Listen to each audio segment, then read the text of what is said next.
The noun ana is used when talking about places where water leaks, animal homes, or weak points in a plan. 穴、水が漏れるところ、動物の住処、または計画の弱いところを言うときによく使います。The noun ana is about an opening or hollow space. It can also mean a weak point or a defect, or a missing part. Sometimes it means an animal's home, like a burrow.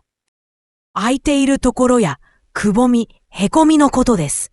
間違い、欠点や足りない部分を指すこともあります。動物の住処を言うこともあります。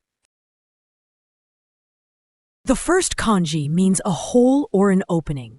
It often suggests an empty space or a passage. You see it in words like otoshiana and fuketsu. Remember that it can describe both a literary space and an abstract weak point. There's a hole in my sock. 靴下に穴が開いた。靴下に穴が開いた。There's a small hole here. ここに小さな穴があります。ここに小さな穴があります。